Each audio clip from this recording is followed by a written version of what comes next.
Hello there, and welcome to my channel Novice Modelling in a Midlife Crisis. My name is Andy, and today we've got some Fokkers out in front of us of the Royal Netherlands Air Force, and we're doing a You Choose My Next Build feature, which is where I put six kits in front of you and ask you to vote on which one you'd like to see built next.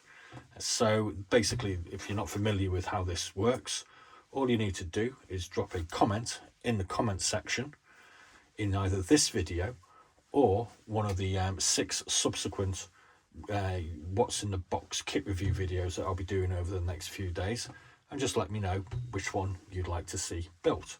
So there's the Fokker G1A, the Fokker T8, the Fokker T5, the Fokker D21, the Fokker D23, and the Fokker CX or C10.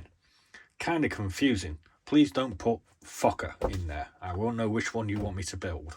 So I've decided to do the Dutch Air Force because basically, as you may or may not be aware, May the 10th is actually the date of the German invasion of the Low Countries.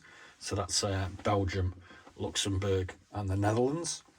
And the Netherlands actually unfortunately capitulated on the 14th.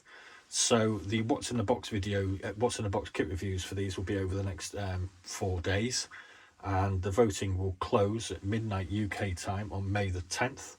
And my hope is to have the kit built and painted by May the 14th. So we're hoping for a pretty quick turnaround. We've had some practice recently because we almost built our Y-Wing Star Wars fighter. We tried to do it in 24 hours, but that was just ridiculous. But I had fun doing it anyway, so that's what we're going to be doing. So the aircraft in front of us are the Fokker G1A. This is a Micro Mir model from Ukraine. You can also get this as an MPM kit. MPM are another manufacturer that I'm sure a lot of people will go, huh? But I mean, I've sought these out because I have a fascination with the smaller air forces of the World War II era. And the Dutch are just awesome and fascinating because most of their aircraft are homegrown. So the Fokker G1A, or more commonly known as the Reaper, was a heavy fighter designed in, I think it was 1937 or 1938. And it was pretty revolutionary at the time. It was thought to be one of the most potent aircraft in the air at the time of the outbreak. Unfortunately, the Dutch only produced 63 of these aircraft, and I believe a lot of them were taken out on the first day of the invasion, so it never really got to live up to its full potential. But I'm sure it would have given the Messerschmitts a bit of a beating if there was a few more of them. The next one we've got is an MPM kit. This is a Fokker T8WG. This is a maritime float plane reconnaissance. I think it also served as maybe a light bomber or torpedo plane. I forget now. This is kind of a rare kit. I'm not going to tell you how much I paid for it, but they do currently go for around about £40 to £50 on eBay. So they're not cheap. But I feel as though my skills are getting better now, and I feel confident enough to have a go at one of these slightly more complicated and, well, expensive kits at the end of the day. I mean, the Fokker G1 will set you back about 40 quid as well. The Fokker TV Vallum. Oh, incidentally, there's someone selling one of these on eBay in Germany for £25 plus and about £9 postage. So that's a good price if you want one. There's a few other ones available on eBay at the moment as well. The Fokker TV by Vallum. This is a Dutch medium bomber, of which there was only 16 produced. I think it's quite similar to a B-25 Mitchell, which is one of my favourite World War II aircraft. And this particular one is actually armed with a bloody big cannon in the nose. I'm not quite sure if it was capable of taking out light tanks or whatever, but it was certainly a bit of a naughty one. The one that most people are familiar with probably is the Fokker D21, which was the standard Dutch fighter aircraft, of which 148 were produced.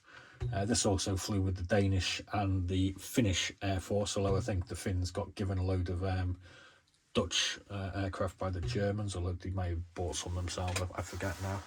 And the odd one out here was the Fokker D23, which is kind of hard to get hold of. I found it by accident, to be honest with you.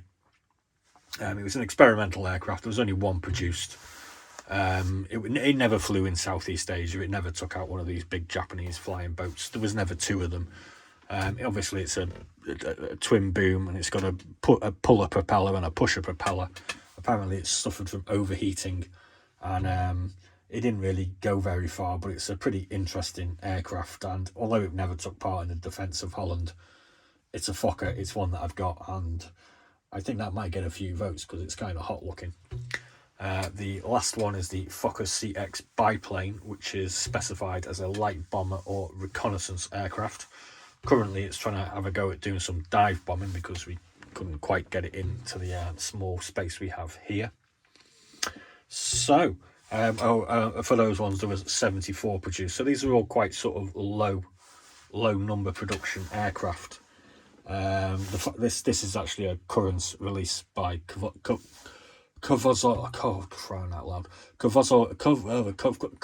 Prostayov. That's the one. So those ones are readily available on eBay at the moment. So which one do you think we should build? I mean, sometimes I kind of know which one's going to get picked. I've got a vague idea which one people might want to see, but I think all of these are pretty interesting. Maybe not the Fokker D21. I mean, I've already built one of those, but it's a really cool little aircraft with a cool camouflage scheme. So I'm quite happy to build any of them at the end of the day. So the choice is in your capable hands.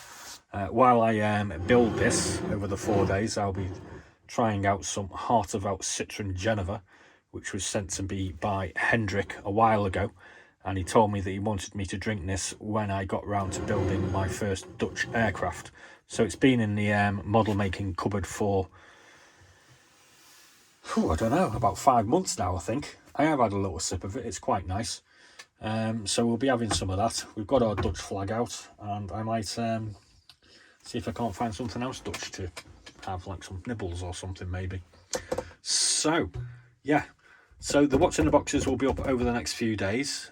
Please do drop a comment in the comments section in either this video or one of the what's in the box kit reviews after you've seen them. I mean, seeing what the kit entails might help you make the choice. I do actually have quite a few other Dutch aircraft as well, including some of them that served in the Southeast Asia theatre. There are also a couple of others that didn't make this selection because of, well, six is way too many to choose from probably anyway, but I do kind of like the Dutch, well, kind of like Netherlands at the end. That's a pretty cool country.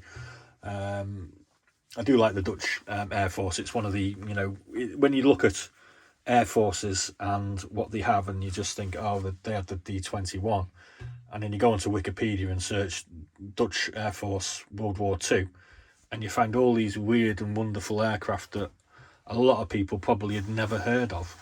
You know, I'm sure, you know, one or two of them may be familiar, but that one probably not. I mean, the Fokker G1A is kind of well known, but there wasn't that many around. So the smaller Air Forces are kind of worth having a look at, I think, and I do, like I've said, find them rather fascinating. And we will be doing more of my small Air Force collection as you choose my next build in the coming months and years and decades, etc., if I last that long. So thanks very much for watching. Please do remember to drop a comment, and as always, be seeing you.